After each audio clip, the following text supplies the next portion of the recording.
Bon, mesdames et messieurs de la presse, bonsoir. J'ai remarqué au nombre de micros que j'ai devant moi et au nombre de caméras que ça témoigne de l'attente et de l'impatience qu'il y a eu par rapport à la sortie du gouvernement. Et pendant ce temps, je ne me suis pas beaucoup exprimé. Et donc j'ai jugé bon qu'à la sortie du gouvernement, nous ayons un moment d'échange, de partage, pour pouvoir peut-être apporter certaines réponses, mais surtout pour marquer le temps sur la sortie du gouvernement et la suite à venir. Alors, j'ai prévu un mot introductif qui devrait reprendre les grandes lignes qui ont mené à la formation du gouvernement de l'Union sacrée de la Nation depuis ma nomination le 15 février 2021. Et donc, si on fait le compte, aujourd'hui le 12, cela nous aura pris 57 jours. Et je suis dans un sentiment de satisfaction du fait que nous soyons arrivés à la publication de ce gouvernement de l'Union sacrée de la Nation. Je crois qu'il vous souviendra que après ma nomination, j'avais amorcé des échanges avec les différents regroupements et partis politiques, d'abord qui ont une représentation au sein du Parlement, c'est-à-dire l'Assemblée nationale et au Sénat, mais que par la suite nous avions élargi ces échanges aux personnalités politiques, à la société civile, aux associations et syndicats de la société civile, pour avoir aussi leurs avis quant à l'enrichissement du programme du gouvernement que nous allons devoir désormais présenter à la représentation nationale. Et à la suite de ces échanges, pour les regroupements partis politiques, particulièrement ceux qui ont des députés au sein de l'Assemblée nationale, nous avions défini un critérium qui allait d'un nombre minimal de députés qu'il fallait avoir pour prétendre à un poste au niveau du gouvernement de l'Union sacrée de la Nation. Et nous avions aussi donné un critérium sur les personnes, c'est-à-dire en termes d'intégrité, de moralité, et de nous assurer que ces personnes devaient avoir un casier judiciaire vierge. Mais nous avions aussi mentionné que nous devions avoir un gouvernement qui tienne compte de l'inclusivité de toutes les forces présentes au sein de l'Union sacrée de la Nation et aussi au-delà de cette inclusivité, que nous puissions avoir une certaine solidarité au niveau des forces politiques. Et donc vous comprenez bien que c'était un exercice assez complexe à mener à partir de ce moment jusqu'à ce jour. Une fois que nous avions bouclé ces échanges avec toutes ces forces, nous avons entamé une série de séances d'arbitrage avec le chef de l'État pour pouvoir finaliser le travail de la formation du gouvernement. Alors, je voudrais, avant d'aller plus loin, d'abord remercier tous ces regroupements et partis politiques et toutes ces représentations que nous avons eu à recevoir pour leur collaboration dans le travail que nous avons dû mener, travail que nous avons mené avec détermination, abnégation et avec tact. Et aujourd'hui, vous avez tous suivi la publication du gouvernement.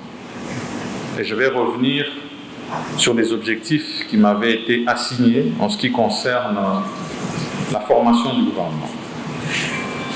Il nous avait été demandé, et je l'ai dit tout à l'heure, d'avoir une taille réduite. Et aujourd'hui, la publication a permis de découvrir un gouvernement réduit d'au moins 10 ministres par rapport au gouvernement sortant.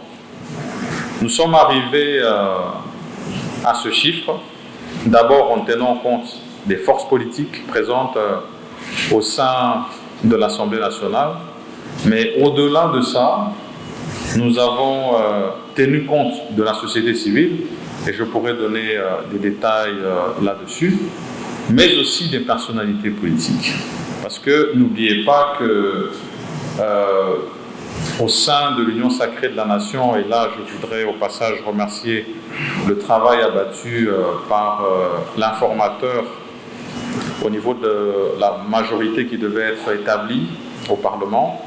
Je parle ici de l'honorable président du Sénat, M. Bahati Lukwebo, qui avait déjà dénombré 391 députés et ont adhéré au sein de l'Union sacrée de la Nation.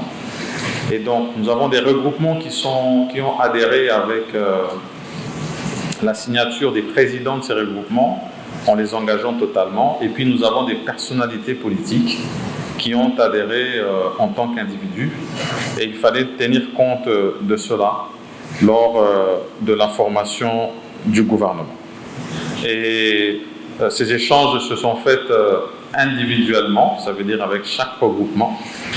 Et nous avons reçu de ces regroupements ce qu'ils attendaient du gouvernement de l'Union sacrée de la Nation, mais aussi de comment est-ce qu'ils voyaient leur participation au sein de ce gouvernement. Et il a fallu que nous puissions faire des arbitrages et aboutir à ce chiffre que nous avons.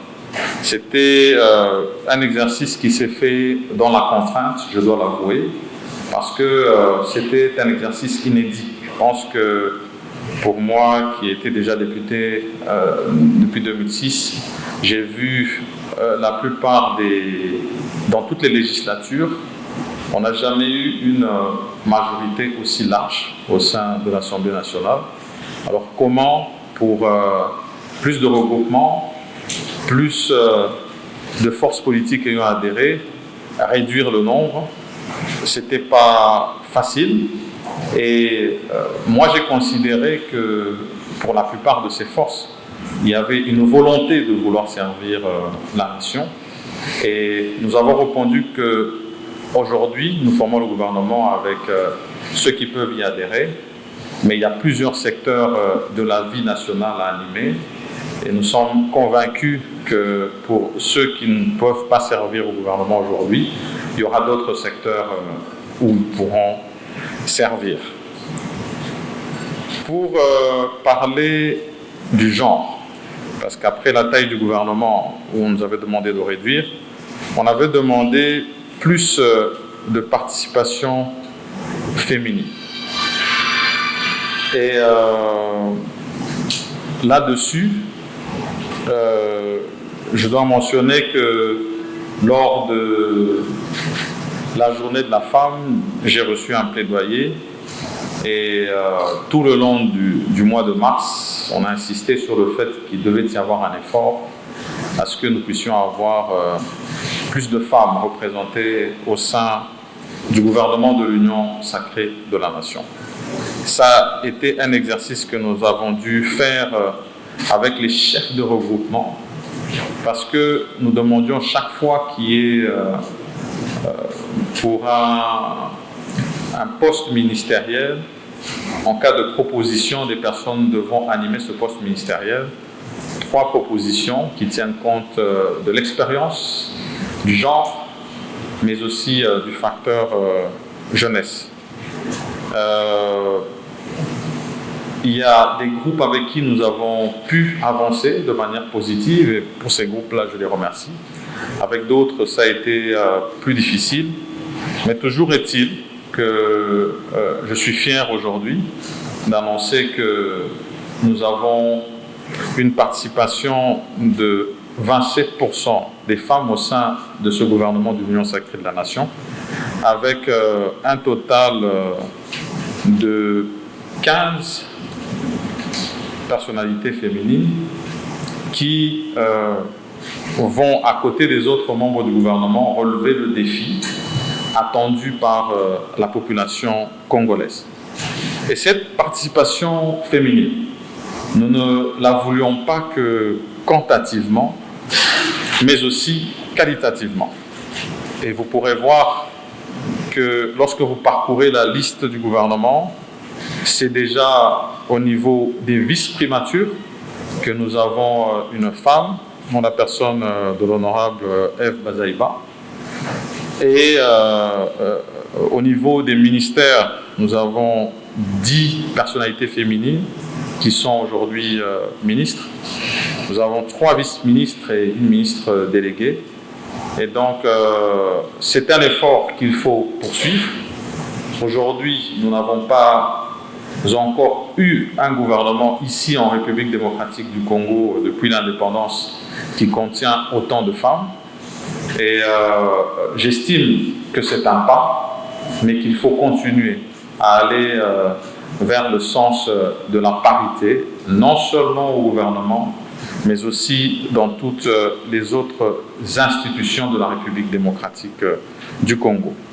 J'espère simplement que ce fait qui arrive au mois d'avril, après le mois de mars de la femme, sera accueilli comme un premier pas qui va dans le sens de la parité. En ce qui concerne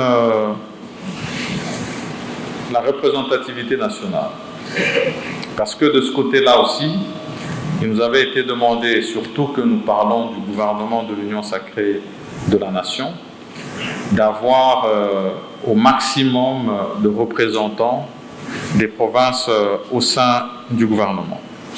Et de ce côté-là, je pense que c'est un exercice des points dans lesquels les regroupements et partis politiques ont un plus grand ancrage au niveau de la République. Donc le fait que nous avons eu plusieurs regroupements, nous avons pu recevoir des candidatures de toutes les provinces de la République démocratique du Congo. Et là-dessus aussi, de manière inédite, je suis content d'annoncer que c'est un pari réussi d'avoir toutes les provinces représentées au niveau du gouvernement de l'Union sacrée de la Nation. En ce qui concerne les figures au niveau du gouvernement, parce que je suis sûr que sur vos lèvres, vous vous posez ces questions-là. Je vais donner quelques éléments, parce que c'est important que nous ayons quelques chiffres de ce côté-là. Sur les membres du gouvernement entrant, nous en avons 10 qui ont été reconduits comme membres du gouvernement, dont 8 à la même position et 2 à des positions différentes. C'est donc un taux de 20% de renouvellement au niveau de l'institution gouvernement.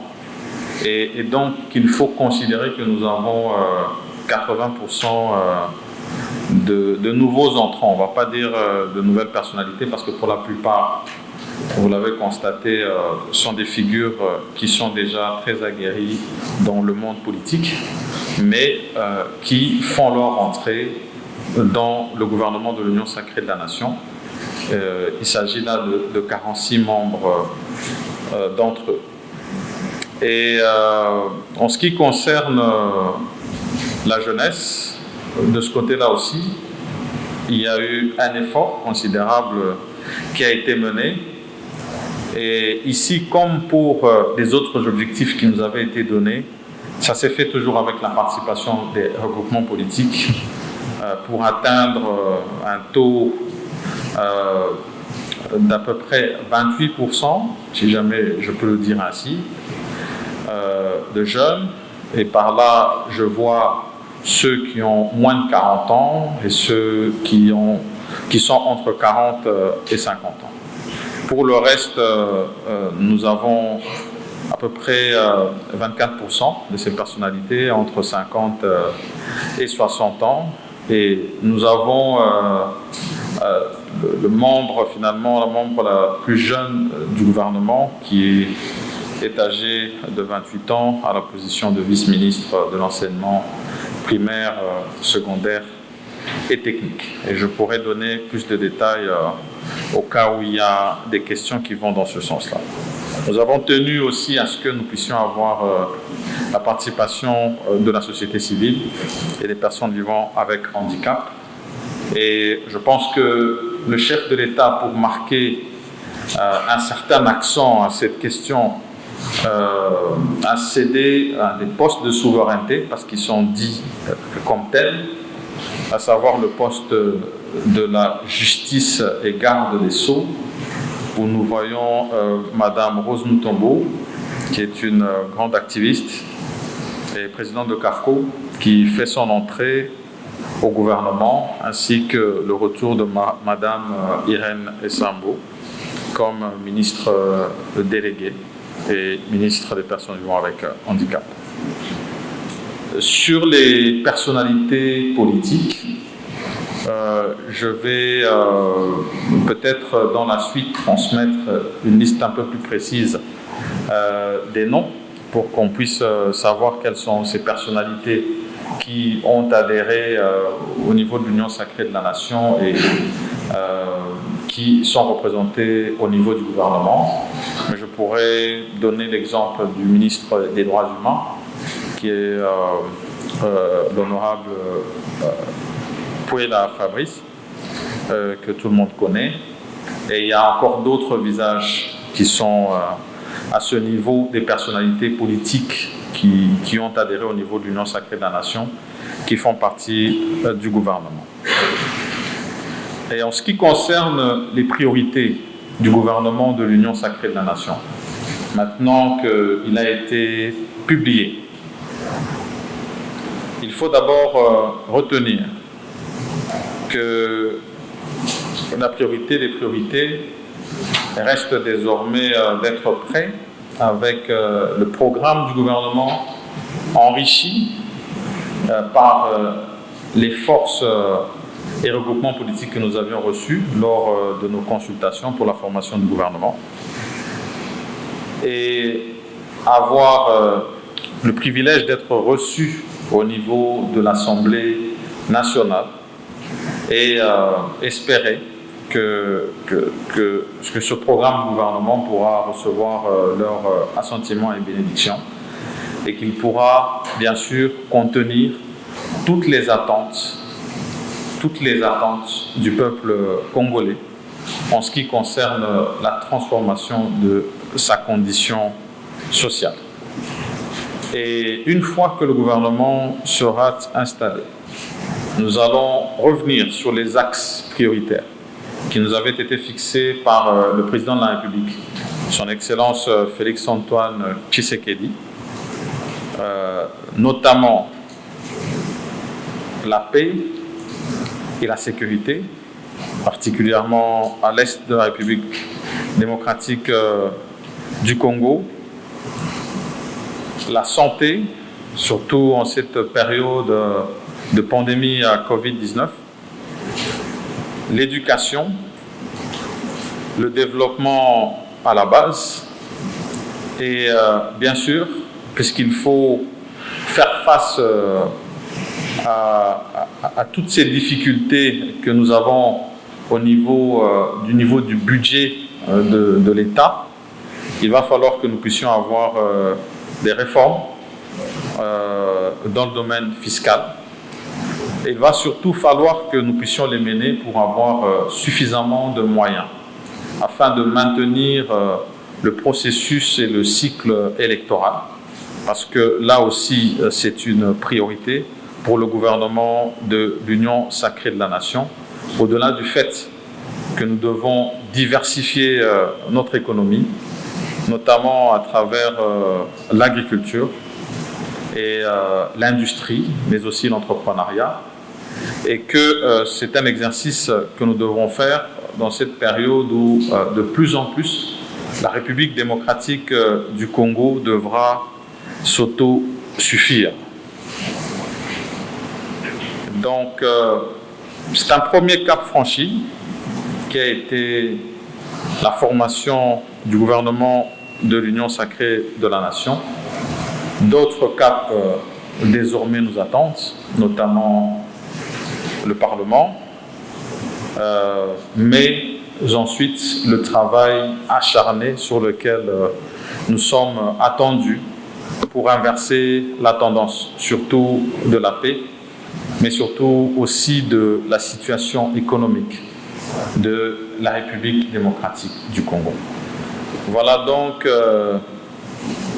mesdames et messieurs de la presse, les quelques mots que je voulais donner en introduction, en vous remerciant d'avoir répondu présent à cette invitation de ce point de presse à l'occasion de la publication du gouvernement de l'Union sacrée de la nation.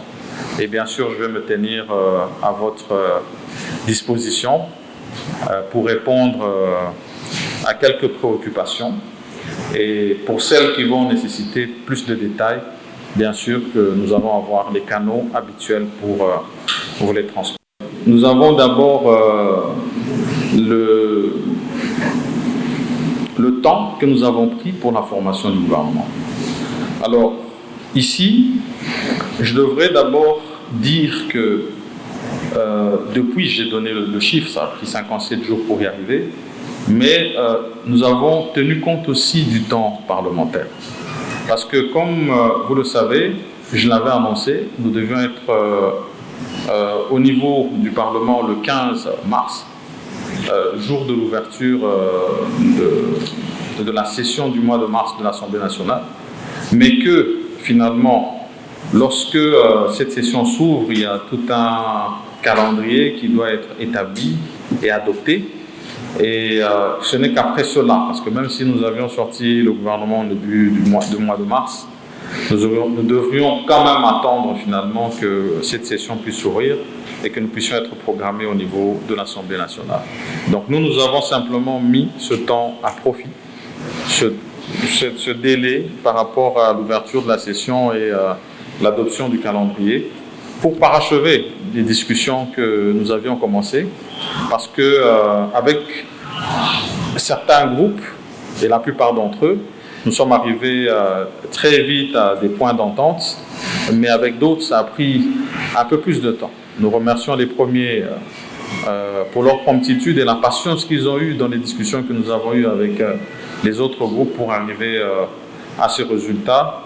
Et je pense que le plus important, c'était d'arriver à une forme de consensus dans la formation de ce gouvernement. Et bien que, parce que vous avez demandé si tout le monde allait trouver satisfaction, je pense que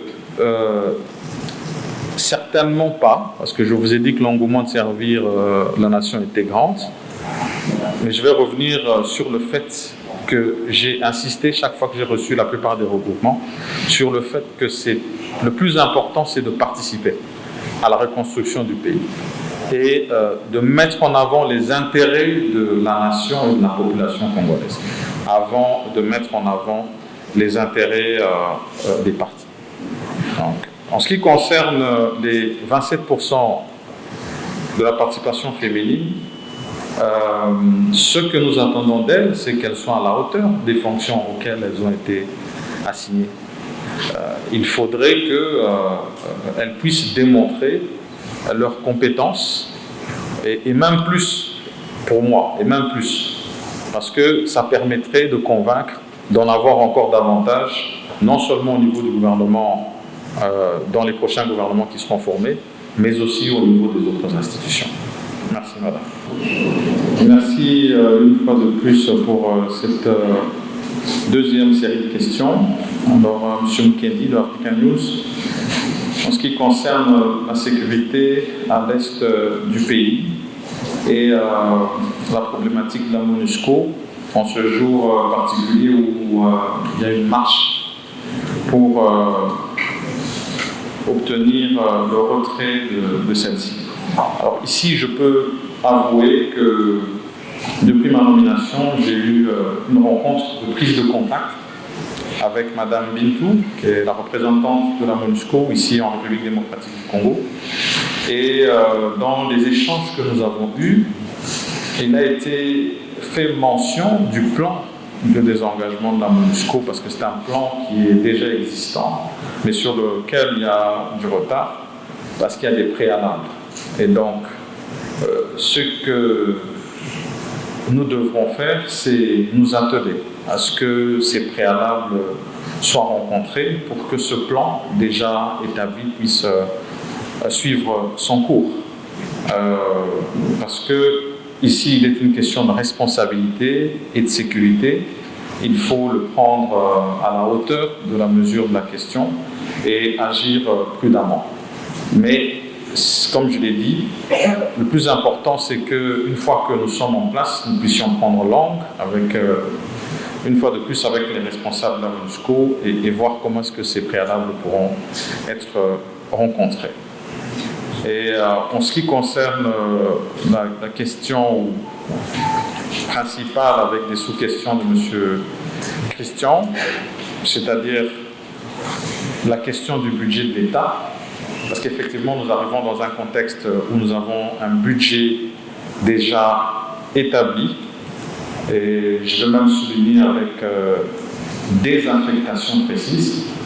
Et donc ici, l'exercice que nous devrons faire, c'est d'abord, parce que nous avons parlé des réformes, ces réformes, elles vont se faire dans le domaine fiscal pour aller dans le sens d'accroître le budget. Ça, c'est d'abord l'une des premières priorités que nous avons, parce que nous devons nous donner les moyens de notre politique. Nous ne saurons pas faire face non seulement aux questions sécuritaires, mais surtout à la question sanitaire, si jamais nous ne donnons pas les moyens de notre politique. Et donc, il va falloir aller dans des réformes fiscales. Et en ce qui concerne les préaffectations, il va falloir qu'au niveau du gouvernement, nous puissions voir au niveau du budget qui a déjà été voté et de nos priorités, lesquelles peuvent être poursuivies telles quelles. Et là où nous aurons la possibilité de revenir vers l'autorité budgétaire qui est l'Assemblée nationale, nous n'hésiterons pas de le faire si ça va dans le sens de notre programme de gouvernement qui, lui, est axé sur l'amélioration des conditions de vie du Congolais. Voilà, merci. Israël Moutombo, Bossolo Télévision. La question est à Lingala parce que les autres ont posé leurs questions en français. J'en profite pour vous poser toutes ces deux questions à Lingala. Topesio Matondi, on a Lolenge Mokonzi Mboka Pesaki yo confiance et puis les loyaux attaquent au Umeli Metogola la malama pour gouvernement finalement Ebimi. Motuna Liboso Ezali depuis au commis premier ministre. Okuti finance ndenge nini pe ba réforme nini yozo kana kosala pote ya mwebungwa ya mibale likambo ya social ya ba congolais ba konyokwama ezalaki moko ya kolaka ya mokonzi ya mboka ki ya kobongisa social na bango na kopesa kamoko précis lokola ba soda o bazobunda na Beni na pasi prime na bango bazwaka babenga la prime de combat eza na $20 bazwaka ngo par mois $20 ya pamba. Alors que y a un ministre qui a mituka misato to mine na ba cortège na bango. Est-ce que vous kanisa ko diminuer train de vie à l'institution pour te pesa espoir na ba o bazangi ba matape mwanda ici. De Israël par rapport à finance au Nakuti depuis que Nazana Post Tangu Nazaki nommé, ça veut dire le 15 février 2021, Nazaki pour ça la consultation pour l'information au gouvernement. Et il faut Nazela investiture d'un niveau du Parlement pour nous vendre la kitina ça la remise et reprise. Et à ce moment-là, on a exactement où on a beaucoup dans la caisse de l'État. Et Naïbi déjà, parce que Tozan exercice 2020 et 2019, lorsqu'on fait un retour en arrière, ton monaki niveau à recette. Donc on sait déjà que c'est bas. L'exercice ici est que vous allez corréléver un mot. Et la question est un peu apparentée, la question d'éco-question par rapport aux réformes. Ma réforme fiscale, ça sera d'abord au niveau des régies financières ou Tozanango. Mais au-delà de ça, il faut insister pour la plupart des ministères, parce que chaque ministère, en principe, est génératrice à la recette. C'est important que de ce côté-là, à quel niveau est-ce que les différents ministères ramènent quelque chose dans la caisse de l'État. C'est vraiment très important parce que ce que nous avons à DGI, douane, au FIDA, ça c'est par rapport à la première question. La question sociale, indication au PSI par rapport à la diminution, il y a taille au gouvernement. Bien que c'était difficile, on a mentionné qu'il c'était pas facile. Pour la prime, il y a des militaires qui sont en front.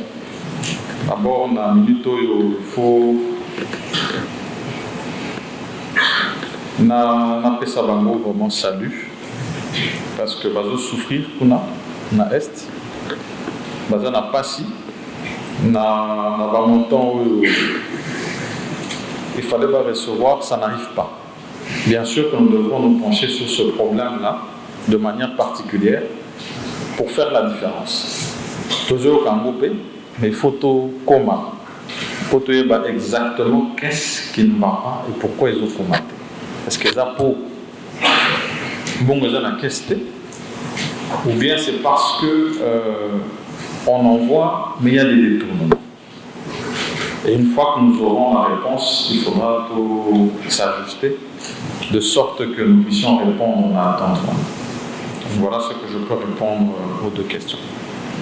En ce qui concerne la question de Clément, le gouvernement de l'Union sacrée de la Nation est-il le même que celui de la coalition FCC Cash?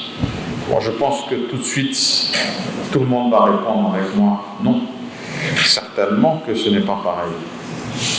Non seulement sur le temps de formation du gouvernement, qui fut un très mauvais épisode pour le pays, et moi j'espère que chaque fois que cet exercice devra se faire, il faudra qu'il se fasse toujours avec un temps plus court, parce qu'il y a tellement à faire que nous n'avons pas de temps à perdre, il faut se mettre au travail.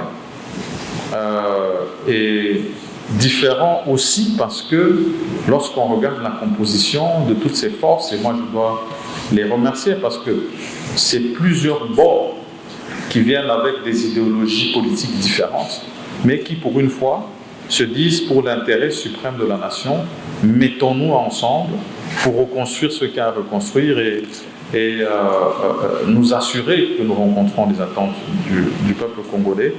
Et je l'ai dit, peut-être que je ne l'ai pas dit suffisamment fort, c'est vraiment un inédit, une situation unique que la République démocratique du Congo connaît, du fait d'un nouveau cap qui a été fixé par le chef de l'État, et puis un accompagnement qui s'est fait au niveau du Parlement, notamment d'abord à l'Assemblée nationale, et là je l'ai chaque fois dit, je le redirai encore, il faut féliciter ces choix historiques et héroïques que la représentation nationale a pu faire et qui aujourd'hui nous amène vers cette union sacrée de la nation et dont j'aurai l'honneur de diriger le premier gouvernement et je l'espère je pourrai répondre aux attentes de la population. Je vous remercie. Merci beaucoup, Président. Merci.